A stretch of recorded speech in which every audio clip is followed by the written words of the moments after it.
Welcome everyone to China Unwrapped.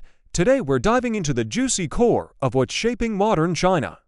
From a population crisis that's shrinking faster than your weekend to the government's ever tighter grip on everything that moves.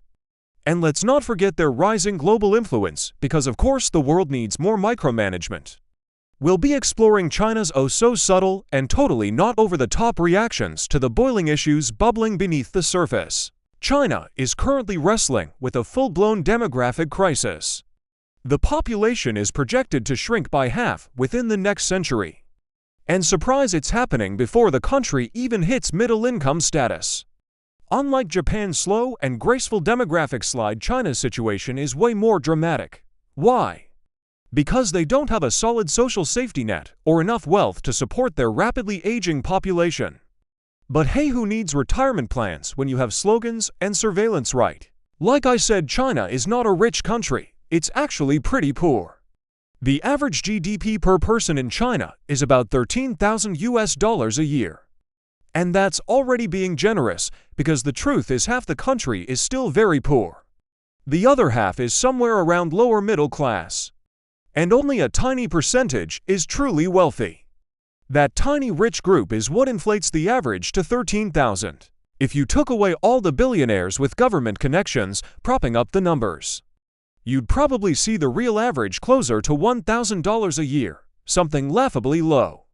So yes, on paper it's 13,000, but in reality, it's more like survival mode for most people. Now compare that to the US, where the average is 80,000 per year. That's about 8 times higher. So let's just say the whole China has made it propaganda. Yeah, you might want to double-check that. And here's where it gets worse. Remember when Japan had its own demographic crisis? Too many old people, not enough babies, the usual. But Japan had already become a wealthy, developed nation by then, with strong social programs, a working democracy, and policies voted in to take care of its citizens. China, on the other hand, is not a democracy, it's not rich, and it has no real social safety net, so now they're stuck in this middle-income trap.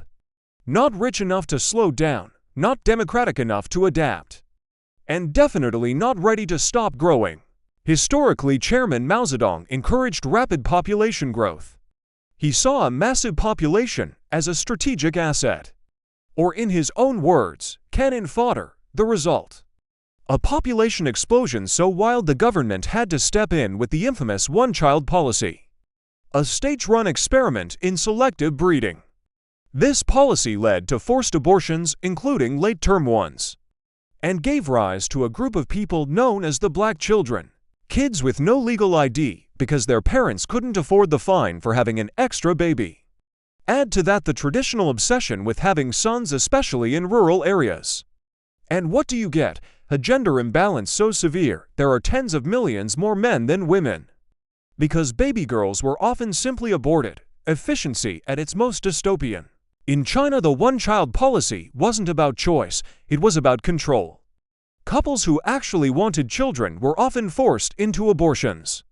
Even late term, even during labor. Yes, really. The government ran relentless propaganda, posters everywhere saying one child is enough. Because more kids meant more mouths, and China couldn't afford that. This was basically a U-turn from Mao's era. Back then, he paid peasants to have as many kids as possible because he saw population as cannon fodder. Literally, he once said, if half the country gets nuked, no problem, we still have the other half. Efficiency, right? So when reality hit, too many people, too little money, China slammed the brakes with the one-child law. And now we're all living with the fallout. In rural China, having a boy was seen as better. He could work the fields. So if the ultrasound said girl, abort, simple as that. That's how China ended up with millions more men than women. Because family planning wasn't about choice, it was about control, and it still is. Most of today's young Chinese are only children, thanks to the one-child policy. Then suddenly the government panicked. Okay to kids, wait, no 3. Actually, forget it, just have kids please. Why the sudden change? Because India was about to overtake them in population. And Beijing finally realized that maybe, just maybe, decades of forced birth control wasn't the smartest idea. Now the system is scrambling, trying to boost births to save the economy. But guess what? Young people can't afford kids. And the elderly are everywhere, so good luck running a superpower with no workers and all the diapers. Sensing a disaster on the horizon, China scrambled to reverse course. First they allowed 2 children, then 3. Now it's basically have as many as you want. But let's be honest. This wasn't some grand long-term strategy, it was pure panic. A textbook move from a government that only acts when things are already spiraling out of control. Even after reversing the policy, birth rates in China keep falling. Why? Because raising a child in Chinese cities is insanely expensive. It's basically a luxury item now. Unlike some Western countries where education is free through university, in China, parents have to pay tuition even for public schools. And that's before you add the overpriced after-school tutoring. So sure, you can have 3 kids now if you're also ready to sell a kidney. China's economy needs constant growth to stay alive. But growth needs people, and surprise, they're running out of those. Experts have been sounding the alarm for years.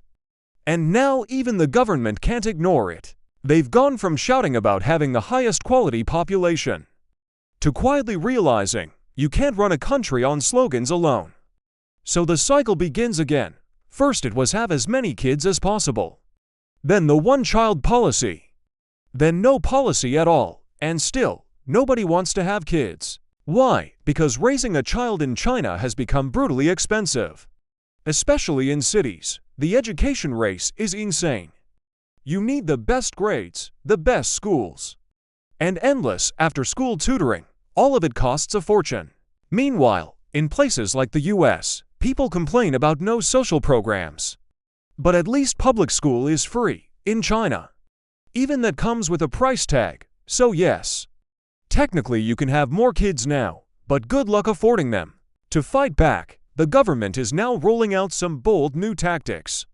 First up, teaching kids about marriage and childbirth in school. From a very young age, a dramatic shift from the past, when talking about those topics was basically taboo. Apparently, if you start the brainwashing early enough, it might just work. In a country that calls itself socialist, where everything is supposedly for the collective good, you still have to pay for public school and tutoring and textbooks, because of course you do. Now the government has a new plan. Teach kids from a young age about marriage and having babies. Yes, the same topics they used to avoid like the plague. No more silence about sex or childbirth. Now it's all about becoming a good husband or wife and doing your duty for the nation. Expect to see propaganda everywhere, posters saying let's get married. Let's rebuild China, have more kids. Do it for the greater good. But here's the problem. Nobody believes this stuff anymore. The slogans are loud, but the people, they've stopped listening. Most people in China just ignore the propaganda because it's everywhere and it's exhausting.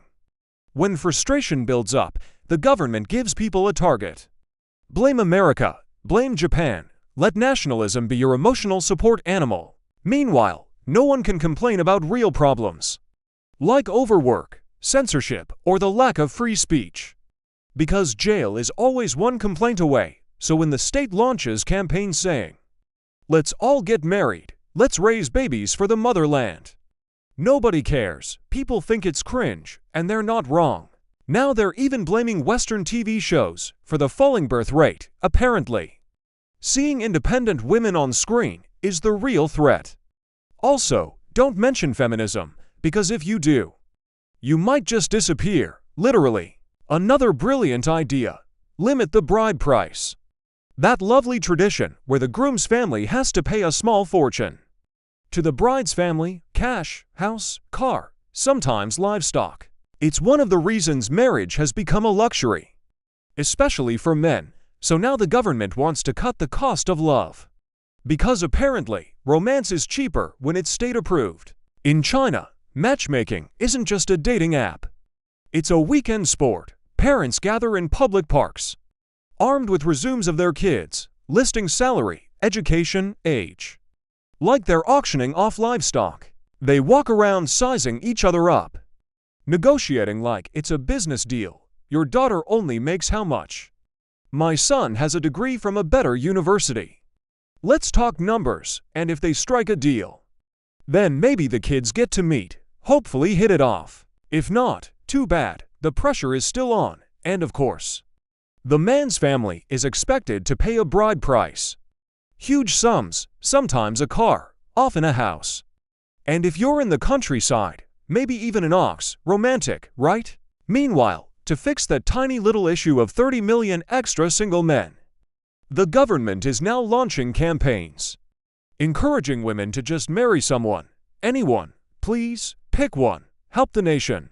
The Chinese government is now encouraging women to marry and have children with millions of single men, especially those stuck in rural villages, a bold move, aimed directly at fixing the massive gender imbalance that the government itself helped create.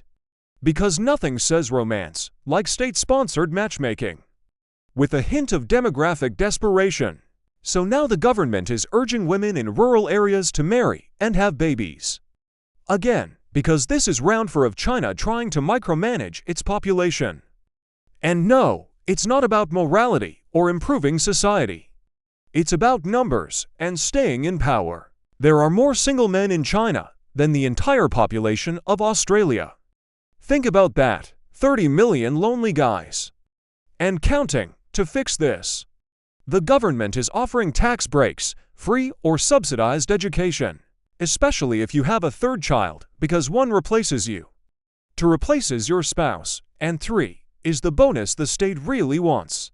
They're even floating ideas like small monthly stipends, a few hundred yuan, which comes out to maybe 30 or 40 bucks. Barely enough for diapers, but sure, thanks. Do they really think anyone in Shenzhen is waking up and saying, well, the government's giving me 50 bucks a month, time to have a baby? Unless maybe grandma wants that sweet vegetable money. Nobody is falling for that. Now look at this chart, China's population growth since 1950. See that dip early on? That's not a glitch. That's mass starvation under Mao's failed policies. Tens of millions dead, and that's just the part that got counted. Then comes the post-famine boom. Even during the one-child policy, the population still jumped. Because enforcing things in China was always more about headlines than results. But now, from 2020 onward, we're looking at a decline. Not a slowdown, a literal population drop. China is no longer replacing itself, and all the panic policies still haven't changed the trend. Now they're even considering cutting the Gaokao, China's brutal college entrance exam. Yes, it's that desperate. In most of the world, you mess around in high school, then buckle down in university, but in China, primary school and high school are academic boot camps. Kids are expected to get 99% or higher on every test because college entrance is a bloodbath. Universities have limited space, so only the top scorers survive. And that means relentless pressure, tutoring, cram schools. No fun, no freedom, just exams. This crushes students, leads to burnout, even suicide, and leaves zero room for romance. No dating, no relationships, definitely no amusement parks. Now the government thinks, maybe we overdid it. So they're suddenly talking about reducing exam pressure. And even cutting high school from 12 years to 10. Why? Because maybe, just maybe, if kids aren't drowning in textbooks, they'll find time to fall in love, and maybe, just maybe, make more babies. The government is now considering not punishing women for having children out of wedlock. Yes, currently that's illegal. And the child is denied basic rights, no household registration, no access to education, no bank account, nothing. Because obviously, nothing boosts birth rates, like making sure unwed mothers are socially shamed and their kids are legally invisible. In China, if you're born out of wedlock, you're basically invisible. No legal ID, no school, no bank account, no future. Just hiding in your family's back room, dodging police like it's World War II. Now the government is thinking about changing that because guess what? They need the kids. But even if you're born legally, why would anyone want children? When 1 in 5 young people are unemployed, and that's a very generous estimate. graduates from top universities, are delivering food, or worse, not working at all. There was even a viral song about it. A guy singing, "I studied hard, got my degree. Now I deliver noodles." Naturally, it got banned. So now, you have an entire generation who sacrificed everything for an education and got nothing in return. They're burnt out, broke, and quietly buying one-way tickets out. Another major factor, youth unemployment is exploding. Roughly 1 in 5 young people are jobless. Even highly educated graduates can't land decent work. So what happens? China's brightest start leaving, looking for better futures abroad. Sometimes legally, sometimes not, but don't expect immigration to balance things out. The Chinese government refuses to open that door, stubbornly clinging to the old belief that outsiders can never truly be Chinese. Next up, let's talk about infrastructure and everyone's favorite diplomatic tool, debt traps. China loves to build highways, railroads, ports, especially in developing countries, using loans that seem generous until the bill arrives. Then comes the twist: can't pay, no problem. Just hand over that port for 99 years. It's not colonization, it's win-win cooperation. Back home, some of China's own shiny infrastructure is already falling apart, bridges cracking, high-speed rail lines in debt, ghost cities collecting dust. But hey, at least it looks impressive in the photos. Let's talk about how that shiny Chinese infrastructure works in real life. There was a tunnel 4.5 kilometers long, packed with cars, and when the floods hit, the drainage failed. The tunnel filled to the ceiling in 5 minutes. Everyone inside, gone. No accountability, no investigation. Authorities blocked people from laying flowers because grief is bad for PR. And then there are the bridges, cracking, collapsing, flooding subways, tunnels leaking on day 2 of operation, burst pipes, bad concrete, zero safety. But don't worry, they say it's normal. So when China knocks on your country's door, selling bridges and tunnels like an Amway rep, maybe just say no thanks, because here's the catch: it's not free, it's debt. Now let's talk about the Belt and Road Initiative, China's grand gesture of generosity, or what some like to call debt trap diplomacy. On paper, it's about helping developing nations. In reality, it's about handing out high-interest loans with zero mercy. 12 countries are already circling the drain, out of cash, out of tax revenue, and still owing Beijing. Sri Lanka defaulted. Half the population plunged into poverty, riots in the streets. So much for stability. Lao PDR and Angola owe half of their entire foreign debt to China. But hey, at least the locals got some jobs. Oh wait, they didn't, because China brings its own workers. And the projects rarely work. A dam in Pakistan had to shut down. Thousands of cracks right after construction. And unlike the West, which sometimes offers debt relief, China just shows up to collect. No excuses, no forgiveness, no mercy. And now, Laos is basically China 2.0. Go there. The signs are in Mandarin. The land bought. The locals watching. Angola, half their foreign debt stamped made in China. Same with Pakistan, China's only friend, now drowning in loans, begging for oxygen. Instead, Beijing sends an invoice, and then there's the all-star lineup: Ecuador, Sri Lanka, Kenya, Ethiopia, Zambia, Uganda, Mozambique, the Congo, Mongolia, all gagged by Chinese debt, living under policy strings tugged from Beijing. It's not future danger, it's present reality. Take Pakistan's Neelam Jhelum hydro project, built by a Chinese consortium, supposed to bring power. Instead, thousands of cracks shut down before the dam could even break the economy. It broke itself, so now they owe billions for a structure that might collapse on its own. Nice deal. China will build your future.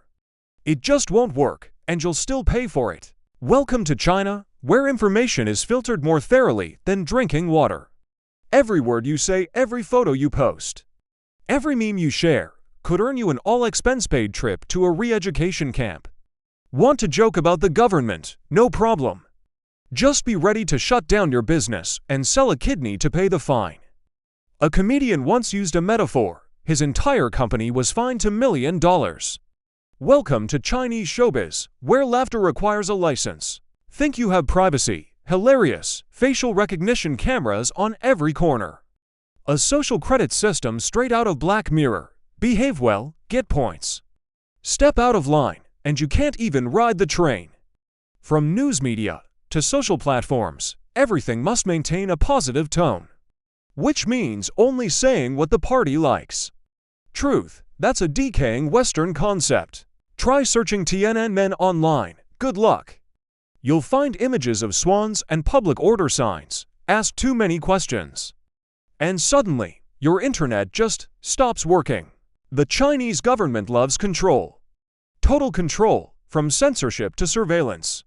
From media to your private thoughts. They've got it covered. Pornography is banned.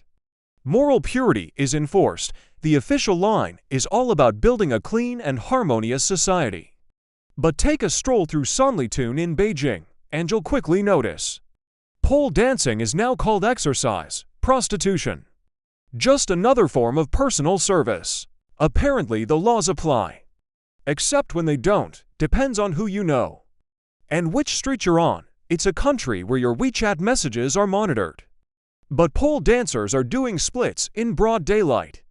Because nothing screams national dignity like neon-lit massage parlors next to a Mao Zedong statue. So yes, a clean society, on paper, in reality. It's just another performance. Freedom of speech, only if you're silent. In China, cracking a joke can cost you $2.56 million. That's what happened to one comedian. He made a disrespectful joke about the military. The government shut down his entire company, and to prove they meant it, they arrested a woman online who dared to say, "Yeah, I thought it was funny." This isn't satire. This is the law. A 2021 legislation made it a criminal offense. To insult the military, yes, criminal, as in jail time for a punchline. The result, a full-blown cultural purge. Stand-up shows, cancelled, foreign bands. Banned, live music. Only if every lyric is submitted for government translation and approval, very USSR core. And just to keep the fun going, they recently prohibited any foreign musicians from performing on stage at bars in Beijing at night. Because nothing screams national security like unplugging a guitarist at a dive bar. So remember, in China, the mic is live until the government cuts the power. The government has intensified its crackdown on feminism and launched campaigns against so-called sissy boys, banning effeminate male images from the media. This reflects an effort to control gender norms and suppress influences deemed Western. Meanwhile, children born out of wedlock are still not legally registered, severely limiting their access to education, bank accounts, and official identification, essentially rendering them homeless beggars in their own country. China has no homeless people, they said. Because clearly, shipping them out of cities and dumping them in the countryside is the same as solving the problem.